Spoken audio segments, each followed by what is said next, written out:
এই যে দুটো জার্মান যদি জুড়ে, পূর্ব জার্মানি পশ্চিম জার্মানি জুড়ে যেতে পারে, বার্লিনের প্রাচীর ভেঙে যেতে পারে, তাহলে কখনো না কখনো কি আমাদের মধ্যে এই যে কাঁটাতারের বেড়াটা আছে ওইটা ছিঁড়ে আবার দেখা যদি হলো সখা প্রাণের মাঝে আয় বলে আমরা ভারত বাংলাদেশ দুজনকে আলিঙ্গন করে এক হয়ে যাওয়ার সম্ভাবনা আছে কিংবা ভাবতে ভালো লাগে কিনা?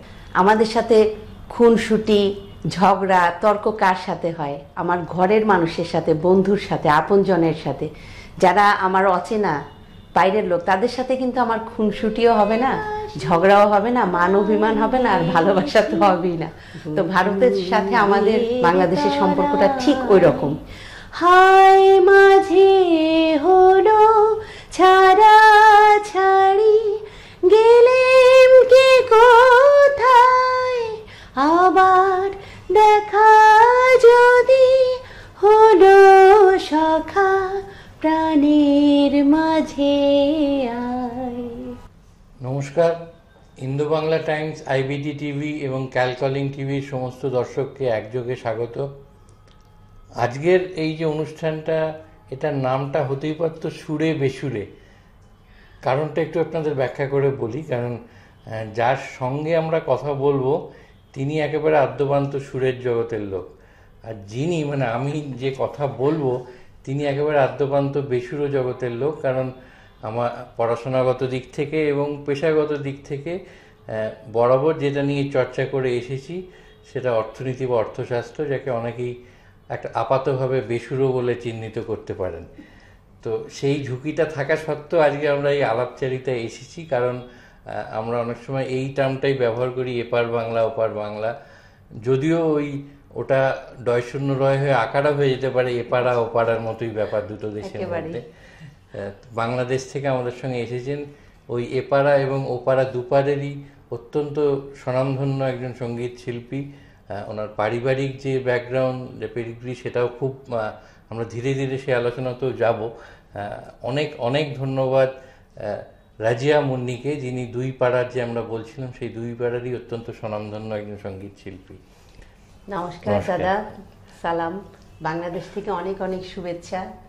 এবং অনুষ্ঠানের শুরুতেই আমি আবারও স্মরণ করতে চাই কৃতজ্ঞতার সাথে 1971 সালে আমাদের স্বাধীনতা যুদ্ধে ভারতের যে অসামান্য অবদান, সে অবদানের জন্য সমগ্র বাংলাদেশিদের পক্ষ থেকে ভারতের জন্য, ভারতের সমগ্র বন্ধুদের জন্য অনেক অনেক ধন্যবাদ আর কৃতজ্ঞতা জানাচ্ছি।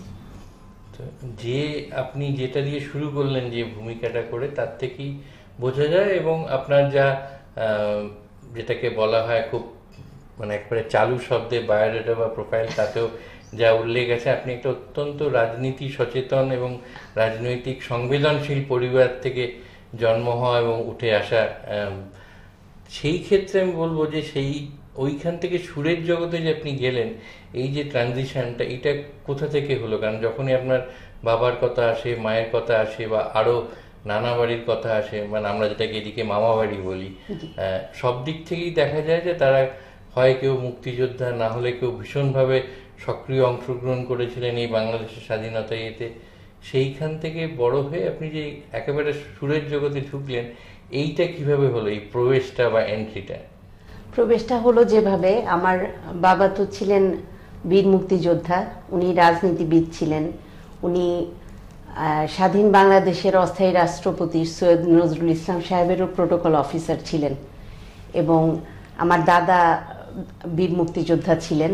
তো ওনারা রাজনীতিতে জড়িত ছিলেন। কিন্তু মায়ের সূত্র ধরে আমার মা হচ্ছেন সুরেশ্বর দরবার শরীফ, শরীয়তপুরের যে সুফিবাদী দরবার শরীফ, সেই দরবার শরীফের পীর সাহেব হচ্ছেন আমার নানা। আমার মা হচ্ছেন ওখানেরই বড় মেয়ে। তো নানা বাড়িতে সবসময় ছোটবেলা থেকে দেখেছি যে দরবার শরীফে সঙ্গীতের মাধ্যমে ইবাদত করা হয়। সেখানে বাঁশি, ঢোল, ঢাক, হারমোনিয়াম সব কিছু বাজিয়ে কিন্তু সঙ্গীতের মাধ্যমে ঈশ্বর, আল্লাহ, ভগবান, বা যার দরবার শরীফ, জান শরীফ, শাহ সুরেশ্বরীর দরবার শরীফ, সেখানে ইবাদত করা হয়। তো গানের প্রতি ভালোবাসা বা সম্পৃক্ততা এসেছে মায়ের পরিবার থেকে। আর রাজনীতি বা দেশের প্রতি যে ভালোবাসাটা, এটা দাদাকে, বাবাকে দেখে জন্মগতভাবেই পেয়েছি। এবং ছোটবেলা থেকে বাবার মুখে শুনে শুনে বড় হয়েছি যে আমাদের স্বাধীনতা যুদ্ধে ভারত কি অবদান রেখেছিল। এই এই যে অবদান ভারতের স্বাধীনতা যুদ্ধে আমাদের, এটা সত্যিকার বন্ধু ছাড়া কখনোই সম্ভব না। এবং আমি যেটা মনে করি নিরপেক্ষভাবে, যে বাংলাদেশের জন্য ভারতের চেয়ে শ্রেষ্ঠ কোনো বন্ধু নেই। এটা শুনতে হয়তো অনেক ক্ষেত্রে অনেকের কাছে দ্বিমত পোষণ করতে পারেন অনেকে, কিন্তু আমি একটা কথাই বলবো, যে আমার খারাপ সময়টা যে আমার পাশে থাকবে তার চেয়ে শ্রেষ্ঠ বন্ধু আমার জন্য কেউ না।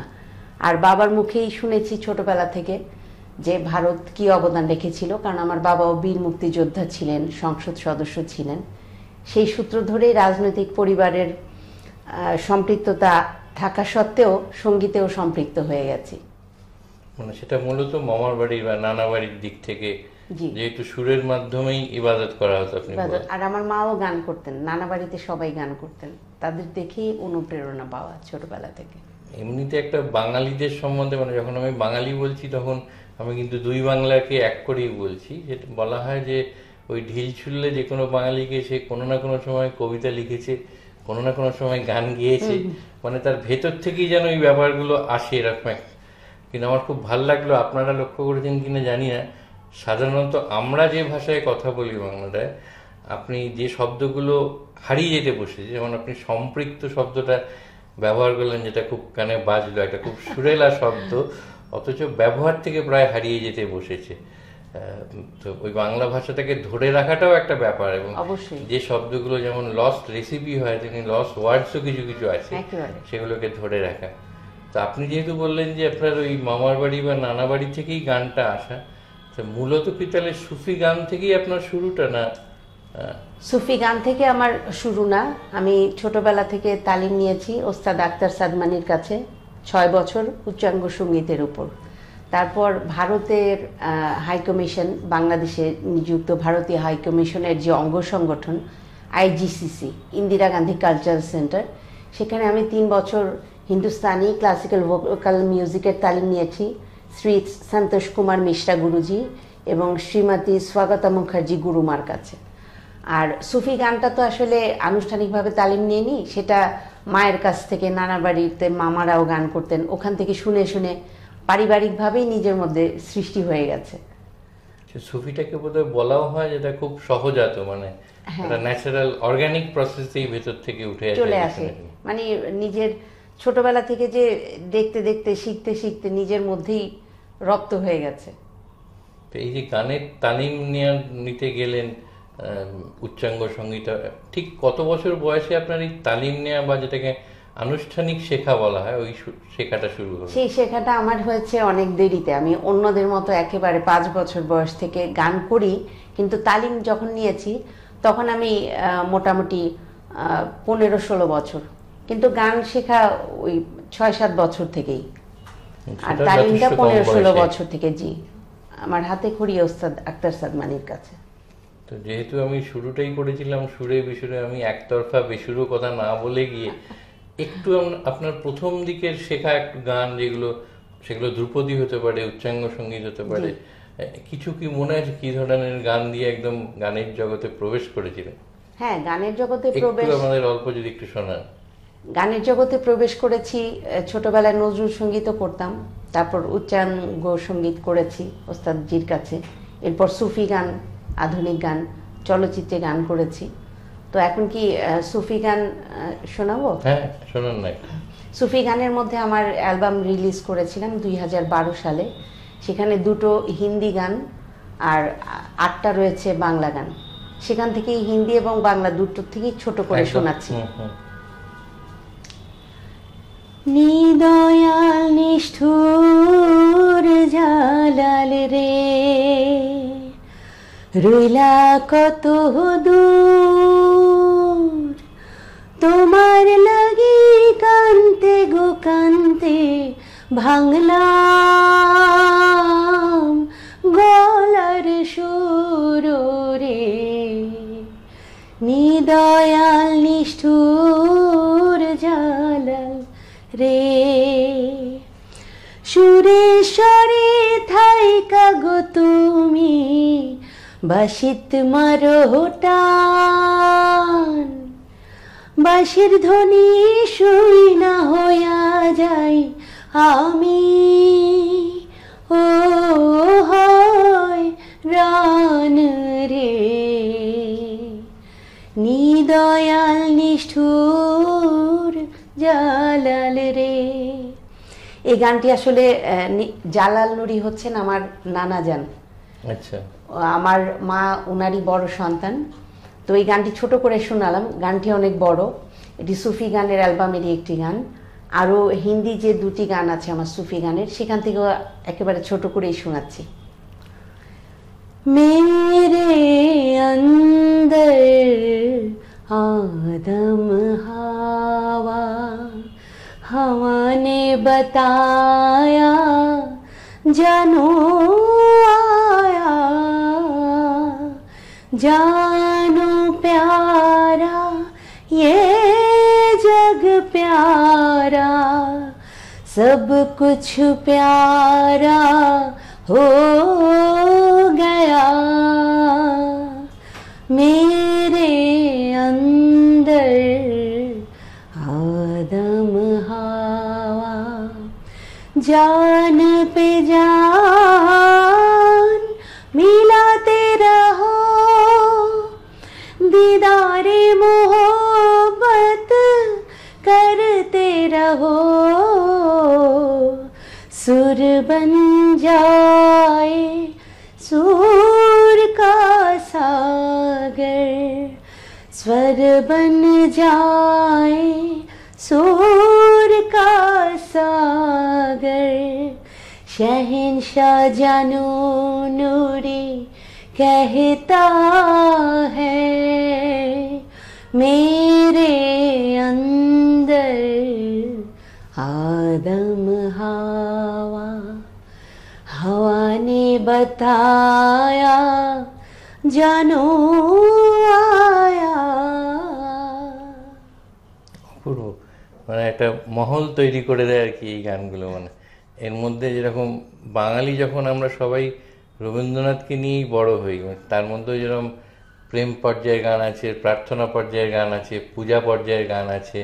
তো এই সুফি গানগুলো শুনলে মনে হয় এর মধ্যে কোথাও না কোথাও যেন যেমন প্রার্থনা আছে তেমনি প্রেমও আছে, এবং সেগুলো একদম খুব ব্যবহারিক জগৎ থেকে উঠে আসা প্রেম এবং প্রার্থনার গান। যেরকম শব্দ এবং শব্দবন্ধনগুলোর মধ্যেও সুরের যে লালিত্য, সেটা কিন্তু শব্দগুলোই গড়ে দিচ্ছে। মানে যেভাবে ফ্লোটা হচ্ছে, এটা খুব সিমলেস ফ্লোয়িং একটা ইয়ে। হ্যাঁ, সুর আর কথা সব মিলে একেবারে মনে হয় যে পূজা পর্যায়ের একটি গান। তো এই যে ধরুন যেটুকু আপনার এখনো পর্যন্ত যাত্রাপথ সঙ্গীত জীবনের, তাতে অনেক ধরনের গান গিয়েছেন। আমি দেখছিলাম যে সুফি যেমন আছে, নজরুল গীতির কথা আপনি বললেন, বা সিনেমার জন্য গান গেয়েছেন, ওখানের অত্যন্ত জনপ্রিয় শিল্পীদের সঙ্গে ডুয়েট গানও গেয়েছেন। তো এর মধ্যে আপনার নিজের মনকে কোন ধরনের গান সবচেয়ে বেশি নাড়া দেয়, বা গিভেন এ চান্স কোনটা আপনার জন্য সবচেয়ে ভালো লাগে, কোন ধরনের গান? আমার সব ধরনের গানই ভালো লাগে, তবে নাড়া দেয় যদি একেবারে নিরপেক্ষভাবে বলতে চাই, তাহলে দেশের গান নাড়া দেয় নিজের মনকে। আর তাছাড়া যেগুলো প্রেম পর্যায়ের গান, ফিল্মে যে রোম্যান্টিক গান করেছে আমার মৌলিক গান আমাদের দেশের কিংবদন্তি শিল্পী এন্দ্র কিশোরের সাথে, সেই গানগুলো ভীষণ নাড়া দেয় হৃদয়ে। মানে এটা কোনো বিশেষ কারণ, যেগুলো না জাস্ট কিছু কিছু ফিলিংস, অনুভূতি আছে একদম ভেতর থেকে জাস্ট আসে? আসলে এর কোনো সংজ্ঞা বা ব্যাখ্যা আমার কাছে নেই, ভালো লাগার জায়গা থেকেই। মানে মনকে তো আসলে দেশের প্রতি আমাদের ভালোবাসা, মানুষের প্রতিও ভালোবাসা, সব ভালোবাসার জায়গা কিন্তু এক জায়গায় যেই থেমে যায়। সেই কারণে আর এটার আসলে কোনো সুনির্দিষ্ট ব্যাখ্যা নেই যে কেন ভালো লাগে। এই যে দেশের প্রতি যে গানগুলো আপনি বলছেন, আমি আপনার একটা দেখছিলাম, ওই সুন্দর একটা বাংলাদেশের জাতীয় পতাকা পেছনে নিয়ে একটা গান গাওয়া আছে, এটা একটু এই গানগুলো যদি একটু শোনান, যেগুলোকে আমরা দেশাত্মবোধক গান বলি। জি, আমার দেশের গানের একেবারে মৌলিক গানের একটা অ্যালবামই আছে। আমি আমাদের দেশের গুণী গীতিকার সুরকারদের সাথে আমার কাজ করার সৌভাগ্য হয়েছে। তো একটি মৌলিক দেশের গানই শোনাচ্ছি। এই গানটির কথা লিখেছেন মনিরুজ্জামান মনির, সুর করেছেন শেখ সাদি খান। এটি আমার মৌলিক একটি দেশের গান। দেশ আমার বাংলাদেশ, এখানে আমার জীবন শুরু, এখানেই হবে শেষ। দেশ আমার বাংলাদেশ, সুরমা চোখে সুরমা নদী, বয়ে চলে নিরবধি। সবুজের বুকে গোধূলির আলো, যেন কবিতার রেশ। সবুজের বুকে গোধূলির আলো, যেন কবিতার রেশ। দেশ আমার বাংলাদেশ, চন্দ্র ভিজে চন্দ্রিমাতে, পাখি ডাকে নিরালাতে। ষড়ঋতুর লীলা খেলায় বরে নীল পরিবেশ। ষড়ঋতুর লীলা খেলায় বরে নীল পরিবেশ। দেশ আমার বাংলাদেশ, এখানে আমার জীবন শুরু, এখানেই হবে শেষ। দেশ আমার বাংলাদেশ। এটা মানে চোখ বন্ধ করে শুনলে বাংলাদেশের ছবিগুলো, ক্যানভাসগুলো যেন একটার পর একটা কেন নিজে নিজেই পাল্টে পাল্টে চলে আসে। পুরো দেশটাকে দেখা যায়, ইমেজারিজ গুলো ক্রিয়েটেড হয় আর কি। তা আপনি একটু আগে কথা বলতে বলতে যেটা বলছিলেন যে দেশটাকে যদি আমরা একটু বড় আঙ্গিকে দেখি, যেরকম আমাদের ব্যক্তিগত বন্ধু হয়, দেশেরও বন্ধু হয়, এবং সেক্ষেত্রে আপনি ভারত বাংলাদেশ মৈত্রীর কথা বলছিলেন। সেই প্রসঙ্গটা নিয়ে আমি জানতে চাইব যে এই বাংলাদেশ এবং ভারত দুটোকে নিয়ে আপনার এই গানটা যেমন বাংলাদেশটা চমৎকারভাবে ফুটে উঠলো, এই দুই দেশের মৈত্রী বাড়ানোর জন্যে বা দুই দেশের পারস্পরিক বন্ধুত্বটাকে আরো পরবর্তী স্টেজে নিয়ে যাওয়ার জন্য তো আপনার অনেকগুলো গান আছে আমি যতদূর জানি। তো সেইরকম একটু গানেরও যদি কয়েক করি আমাদের শোনাও। মানে অনুরোধগুলো একটু বেশি হয়ে যাচ্ছে, তাও লোভ সামলাতে পারছি না। গান গাইতে পারলে, শোনাতে পারলে নিজের কাছেই ভালো লাগে। ভারত বাংলাদেশ নিয়ে আমরা প্রচুর কাজ করেছি এবং ইন্ডিয়া বাংলাদেশ ফ্রেন্ডশিপ ক্লাবের মাধ্যমে আমরা আমাদের দু দেশের বন্ধুত্বকে আরো সুদৃঢ় করার জন্য কাজ করেছি। আমরা দার্জিলিংয়ে অনুষ্ঠান করেছি, বাংলাদেশে তো করছি নিয়মিত। আর ভারত বাংলাদেশকে নিয়ে আমি একটি মৌলিক গান করেছি সম্পূর্ণ আমার ব্যক্তিগত উদ্যোগে। সেই গানটি একটু শোনানোর চেষ্টা করছি। এটি একটি শ্রদ্ধাঞ্জলি বা ভালোবাসার একটি প্রতিচ্ছবিও বলতে পারেন। এই গানটির কথা এবং সুর করেছেন শ্রী সুবল চন্দ্রধর। भारत बांग्लादेश का बंधन अमर रहेगा, अमर रहेगा। जो भी डाले बुरी नजर, जो भी डाले बुरी नजर, हम दोनों देश साथ रहेगा। भारत बांग्लादेश का बंधन अमर रहेगा, अमर रहेगा। 1971 যুদ্ধের মাঠে পাশে ছিল ভারত। শিখ সেনার মুক্তি সেনারা এনেছে স্বাধীনতার পথ। আমাদের এই ভালোবাসা अमर रहेगा, अमर रहेगा। जो भी डाले बुरी नजर, जो भी डाले बुरी नजर, हम दोनों देश साथ रहेगा। भारत बांग्लादेश का बंधन अमर रहेगा, अमर रहेगा। ইতিহাস চিরদিন রাখবে ধরে, এ যুদ্ধে দিয়েছে যারা প্রাণ। যুগে যুগে তাদের স্মরণে গাইব বিজয়ের গান। हमारा ये प्यारा नगमा अमर रहेगा, अमर रहेगा। जो भी डाले बुरी नजर, जो भी डाले बुरी नजर, हम दोनों देश साथ रहेगा।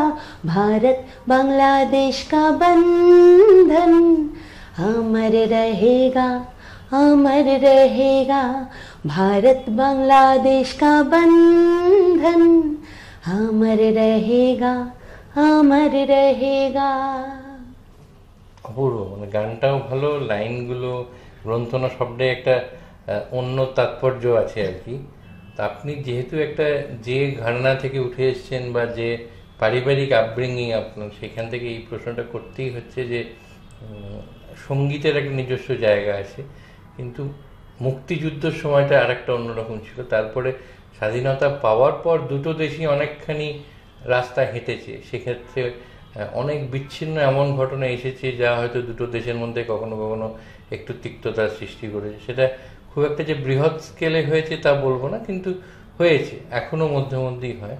তো এই বিচ্ছিন্ন ঘটনাগুলোর মধ্য দিয়ে বা এগুলোকে অতিক্রম করে যে আপনি যে বন্ধুত্বের গান গাইলেন, এখানে সঙ্গীত একটা কত বড় ভূমিকা নিতে পারে বলে আপনি মনে করেন, যে যাতে সম্পর্কটা মজবুত হয় এবং সম্পর্কটা নেক্সট স্টেজে পরবর্তী পদক্ষেপ নিয়ে এগিয়ে যেতে পারে? বিচ্ছিন্ন ঘটনার সূত্র ধরে একটু ছোট করে বলি।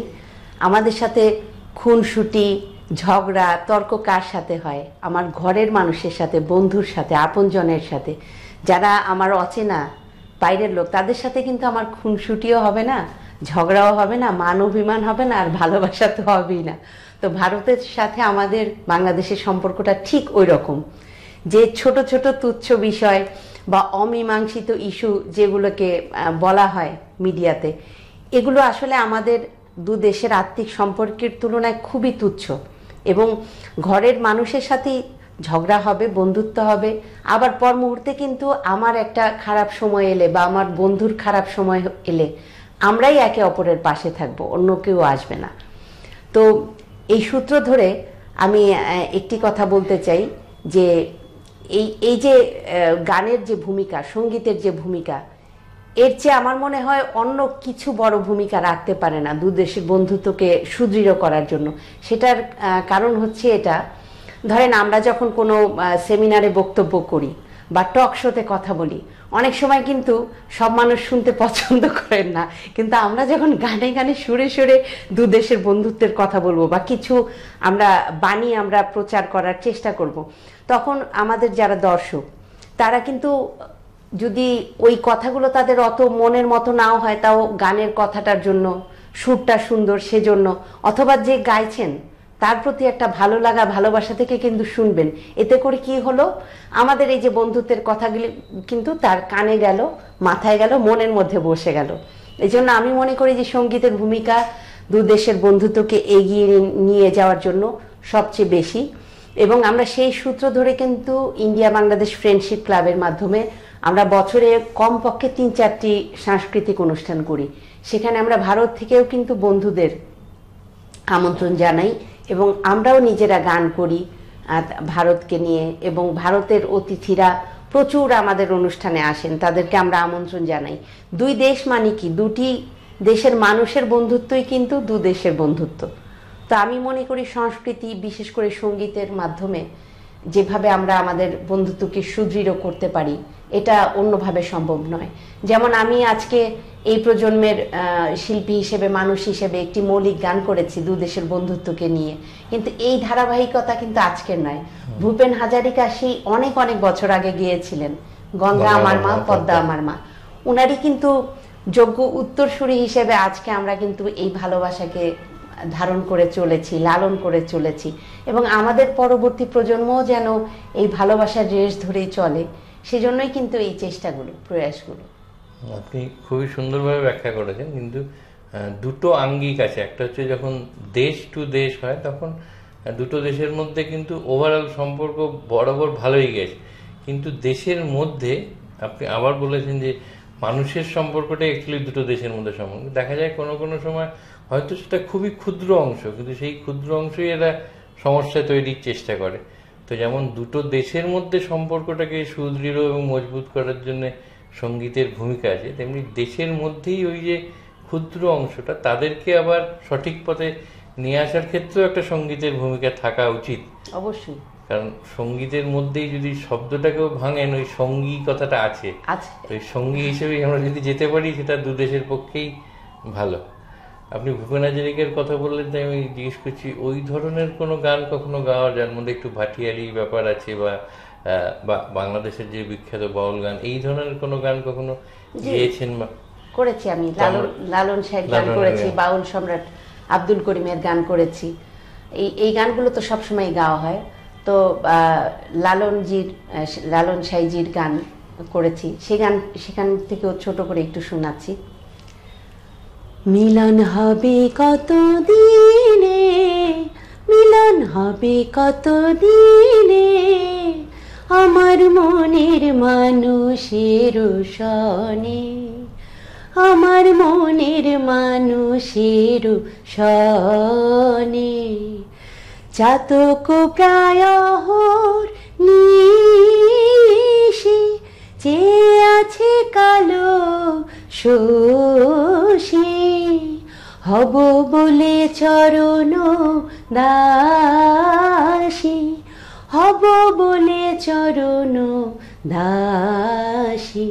ও প্রেম হয় না কপাল গুনে, ও প্রেম হয় না কপাল গুনে, আমার মনের মানুষের সনে, আমার মনের মানুষের সনে।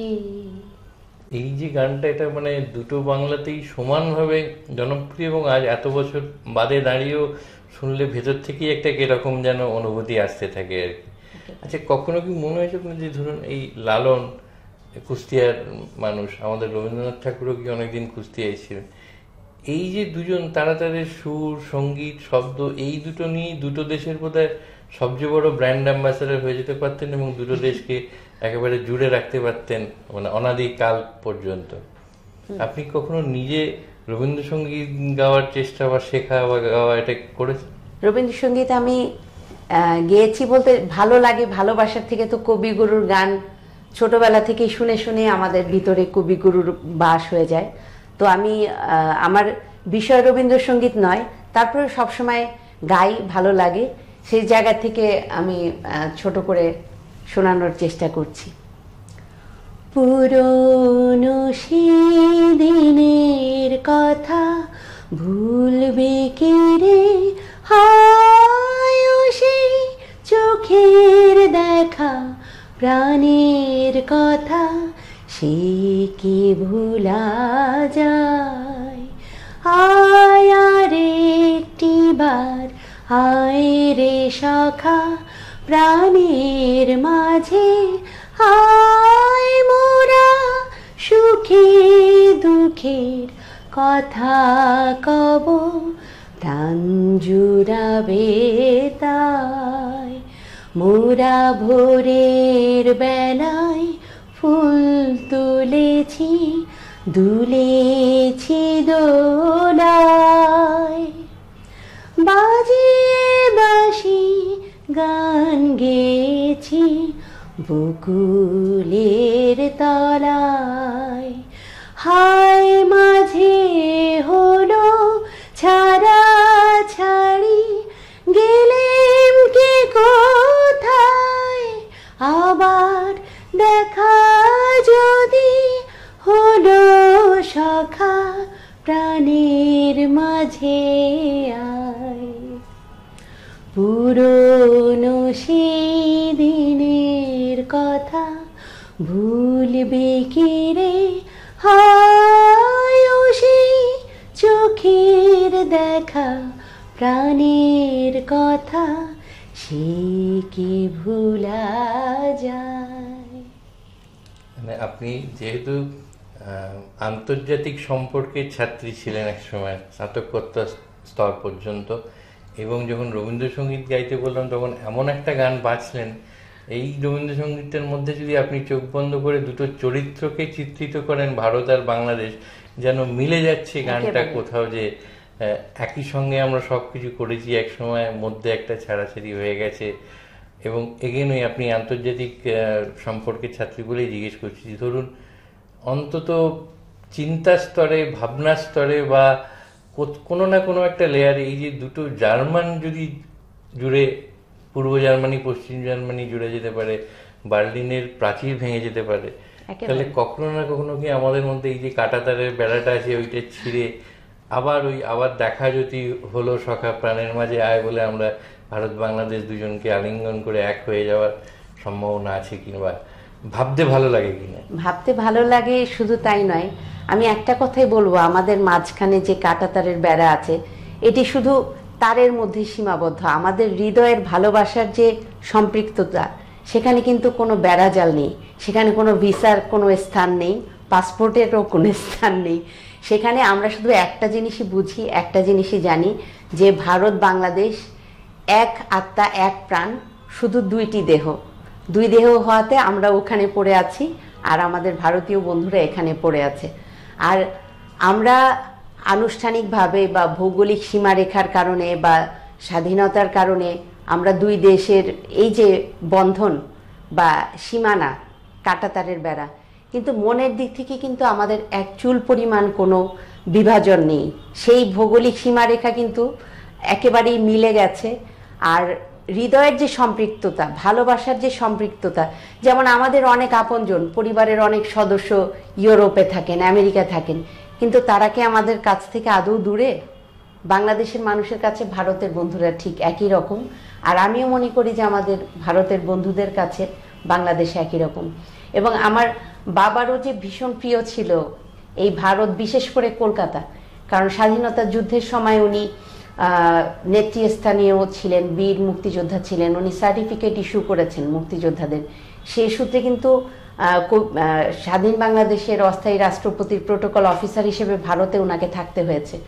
তো তখন থেকেই বাবারও যে একটা ভালোবাসা ভারতের প্রতি, আমার মায়েরও যে একটা ভালোবাসা, সেই বিষয়টি কিন্তু আমার মধ্যে অবলীলায় কিন্তু মিশে গেছে। তো আমি মনে করি যে এই ভৌগোলিক সীমারেখা, এই কাঁটাতারের বেড়া, কোনোটাই কোনো কিছু নয়, কোনো বাধা নয়। আমাদের দু দেশের যে ভালোবাসা, আমাদের মধ্যেই হয়তো ওই যে বললেন তুচ্ছ ঘটনা, বা এই দেশের কিছু একখণ্ড মানুষ, আমাদের দেশের একখণ্ড মানুষ এটা বলবে সেটা বলবে, কিন্তু ভালোবাসার ঊর্ধ্বে কিছু নয়। আমাদের ভালোবাসার স্রোত এই ছোট তুচ্ছ তাচ্ছিলের খড়কুটোকে একেবারে ভাসিয়ে নিয়ে যাবে, এটাই আমি মনে করি। এবং সেই ভাসিয়ে নেওয়ার ক্ষেত্রে সুরের বা সঙ্গীতের একটা বড় ভূমিকা থেকে যাবে, আছে এবং থাকবে। এবং আমরাই এই দুই দেশের ভালোবাসাকে এগিয়ে নিয়ে যাব। আর এমন একটি ক্ষেত্র আমরা তৈরি করে যাব, যেমন আমাদের পূর্বসূরীরা আমাদের রেখে গেছেন, আমাদের উত্তরসূরীরাও যেন এই ভালোবাসাকে ধারণ করে যেতে পারে, সেইভাবে আমরা কিন্তু কাজ করে যাচ্ছি। কিন্তু এই রিলে রেসের ব্যাটনের মতো, মানে আগের প্রজন্ম পরের প্রজন্মকে জাস্ট ব্যাটনটা পাস করে যাবে, তবেই সম্পর্ক ভালোবাসাটা চলতে থাকবে প্রজন্ম থেকে প্রজন্মান্তরে। একেবারে। আপনার অনেক ধরনের গান শুনলাম, যদি অল্প অল্প করেই, মানে ওটা আরো খিদেটা বাড়িয়ে দিল গানটা শোনার। যেটা এখনো শুনিনি সেটা হচ্ছে আপনি আধুনিক গানও গেয়েছেন, চলচ্চিত্রে গেয়েছেন, এবং ওখানের মানে একেবারে টপ লোকেদের সঙ্গে, সঙ্গীত শিল্পীদের সঙ্গে গেয়েছেন। এইরকম কয়েকটা গান যদি একটু শোনান। আমি আমাদের চলচ্চিত্রে আমি আমাদের দেশের কিংবদন্তি শিল্পী শ্রদ্ধেয় এন্দ্র কিশোরের সাথে দ্বৈত কণ্ঠে গান করেছি, 3টি গান, তার মধ্যে একটি গান শোনাচ্ছি।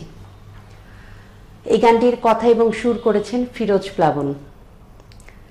কেন জানি তোমাকে দেখে আমার মনে প্রেমেরই অনুভূতি জেগেছে, পারবো না বোঝাতে আমার হৃদয়ে কতটা ভালো তোমায় লেগেছে। জেনে রেখো তুমি আমার দু চোখ, সারাটা পৃথিবী ঘুরে ঘুরে তোমাকে যেন খুঁজে পেয়েছে। কেন জানি তোমাকে দেখে আমার মনে প্রেমেরই অনুভূতি জেগেছে। ও প্রেমেরই অনুভূতি জেগেছে। এসো না প্রিয় ভালোবেসে আমার জীবনে, এসো না প্রিয় দুটি হৃদয়ে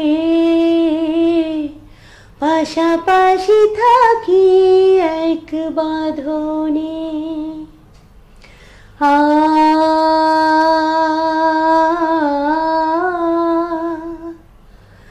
আ আ এসো না প্রিয় ভালোবেসে আমার এই জীবনে, এসো না প্রিয়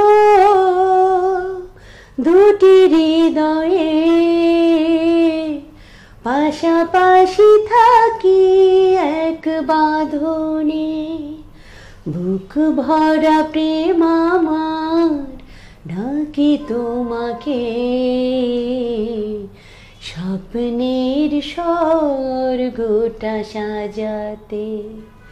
কেন জানি তোমাকে দেখে আমার মনে প্রেমের অনুভূতি জেগেছে। ও প্রেমের অনুভূতি জেগেছে। প্রথমে তো ধন্যবাদ, কারণ আপনি যখন দ্বৈত সঙ্গীত চুজ করলেন আমি একটু ভয়ই পেয়ে গিয়েছিলাম, কারণ দ্বৈত সঙ্গীতে দুজন লাগে। আপনি যদি বাই এনি চান্স অন্য সঙ্গতটা আমাকে দিতে বলতেন তাহলে একটা ভয়ানক বিপদ হতো। ভালোই হতো। যাই হোক, সেটা অন্য প্রসঙ্গ। কিন্তু দ্বিতীয় আমি যেটা জানতে চাইছি, ভারতবর্ষের চলচ্চিত্রেও কখনো গান গাওয়ার কথা ভেবেছেন বা কোনো সুযোগ এসছে? কারণ এই যেটা আমরা বারবার এতক্ষণ ধরে বলে আসছি, এত কাছাকাছি আমি এই গানটা শুনতে শুনতে মনে হচ্ছিল যে এরকম কত সুর একসঙ্গে আমার মনে বাজছে আর কি। মানে এখানেও এইরকম গানই অনেক হয়। তো সেইরকম কোনো সুযোগ এসছে বা সুযোগ এলে গ্রহণ করবেন কিনা এরকম কিছু ভেবেছেন? ভারতের চলচ্চিত্রে গান গাওয়ার ইচ্ছে আমার অনেক দিনের, সেই সুযোগ এখনো আসেনি। যদি আসে আমি নিজেকে ধন্য মনে করব। আর ভারতীয় গান, আমি হিন্দি ছায়াছবির গানগুলো আমি নিয়মিত, আমাদের যে অনুষ্ঠান হয় ইন্ডিয়া বাংলাদেশ ফ্রেন্ডশিপ ক্লাব, সেখানে আমি নিয়মিত করে থাকি এবং ভারতের দেশাত্মবোধক গান, ছায়াছবির গান করে থাকি। তবে ভারতের চলচ্চিত্রে যদি কখনো আমাকে ডাকা হয়, সুযোগ দেওয়া হয়, তাহলে আমার জীবন ধন্য হবে। এক কথায় বললাম এটা। এমনি ধরুন মঞ্চে গাওয়া আর ওই যেটা প্লেব্যাক সিঙ্গিং, এই দুটোর মধ্যে কোনটা আপনার ব্যক্তিগতভাবে পছন্দ? মঞ্চে গাওয়াটা বেশি পছন্দ, কারণ দর্শক যখন সরাসরি আমার গান শুনে সামনে থাকে, তাদের যে অনুভূতিগুলো আমি তাদের চোখে দেখতে পাই, মুখে দেখতে পাই, তাদের চাওয়াগুলো যখন তারা অনুরোধের মাধ্যমে জানায়, এর কোনো বিকল্প নেই। আর চলচ্চিত্রের গানটা তো অবশ্যই, চলচ্চিত্রের গানের মধ্যে আলাদা অভিনয় আছে কণ্ঠের, সেটা আলাদা একটা বিষয়। তবে দর্শকদের সাথে সরাসরি যে যুক্ত হওয়া, এটা আমাকে অনেক বেশি অনুপ্রাণিত করে, আকৃষ্ট করে। মানে সঙ্গীতটা যেমন একটা কলা, তেমনি আর একটা কলা ওই 16 কলার মধ্যে, যেটাকে মানে সঙ্গীতের পরিভাষায় বা কলার পরিভাষায় বলে আদায়। ওইটা মঞ্চে দাঁড়িয়ে আদায়টা বেশি লাগে, বেশি প্রকাশ করা যায়। whereas প্লেব্যাক সিঙ্গিং এ সেটা অভিনেতা অভিনেত্রী করে তারা করেন, আমাদের তো শুধু কণ্ঠটা যায়। কিন্তু সেটা আরো ডিফিকাল্ট, কারণ আপনাকে ভাবতে হচ্ছে ও কি আদায়, কিভাবে ওটা পরিবেশন। তখন আমাকে তো আর রাজিয়া মুন্নি নিজেকে ভাবলে হবে না, তখন যে নায়িকার লিপে আমি করছি, আমাকে ভাবতে হবে যে আমি সেই নায়িকা। এবং ওই ছায়াছবির কাহিনীগুলো তো তখন আমাদেরকে ব্যাখ্যা করা হয় যে এই প্রেক্ষাপটে এই গানটি গাওয়া হবে। তখন আমি নিজে সেই চরিত্রটার মধ্যে ঢুকে যাই এবং সেভাবে চেষ্টা করি গাইতে।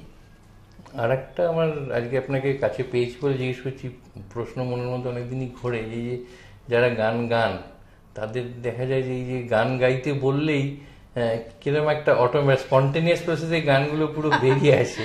মানে আমাদের হট করে ওরকম কিছু বললে কিন্তু সেরকম চট করে আসে না। কিন্তু এই যে আপনাকে কখনো রবীন্দ্রসঙ্গীত বলছি, কখনো বাউল বলছি, কখনো আপনি লালন সাহেবের গানে চলে যাচ্ছেন, এই যে স্পন্টেনিটিটা অফ পিকিং অ্যান্ড চুজিং একটা গান, সেই গানটা হঠাৎ সাবলীলভাবে গেয়ে দেয়, এটা কিভাবে, মানে কি অভ্যাসজনিত না কি? মানে এই স্বতঃস্ফূর্ততার কারণটা কি? এই স্বতঃস্ফূর্ততার সূত্র একটাই, যে আমি ছোটবেলা থেকে প্রচুর হিন্দি এবং বাংলা গান অনেক শুনি, অনেক, এবং গাইও। এজন্য আমার মাথায় অল টাইম সেই গানগুলো থাকে। এজন্য কেউ যদি কোনো গান অনুরোধ করে, বাংলা হোক, হিন্দি হোক, বা নির্দিষ্ট কোনো বিষয়ের গান, যেমন আমি বললাম যে ভারতেরও অনেক দেশাত্মবোধক হিন্দি গানও আমি করেছি, যেগুলো চলচ্চিত্রের করেছি বলতে আমাদের অনুষ্ঠানে ইন্ডিয়া বাংলাদেশ ফ্রেন্ডশিপ ক্লাবের। আবার অনেক সময় দেখা যায় যে মঞ্চে গান গাইছি, হুট করে একজন দর্শক একটা গান অনুরোধ করে ফেললো, বা আমাদের দেশের টিভি চ্যানেলগুলোতে লাইভ করছি, ফোনে একজন দর্শক অনুরোধ করে ফেললো। তো প্রচুর গান যখন শুনি এবং গাই, তখন ওটা মাথার মধ্যে এমনিতেই থাকে, বললে সেটা চিন্তা করতে হয় না, চলে আসে সাথে সাথে। এটা সাধনার একটা অংশ আমি বলবো। এই যে বলে যে ধরুন, আবার ওই রবীন্দ্রনাথই ফিরে আসি ওনার কথায়, যে শেষ নাই যার শেষ কথা কে কইবে। তো এই যে আলাপচারিতা, এটা অ্যাকচুয়ালি কিন্তু আমার আপনার মধ্যে হচ্ছে না, যে দুটো দেশের মধ্যে, দুটো দেশের সব মানুষের হয়ে একটা কথাবার্তা চলছে, এরও কোনো শেষ নেই, এটা অন্তহীন প্রক্রিয়া। সেটা চলে গেলেই ভালো হতো, কিন্তু ওই যেমন ওই ঘোড়ার গলা একটা ঘন্টা বাঁধা থাকে, বলে যে promises to keep and minds to go before I sleep.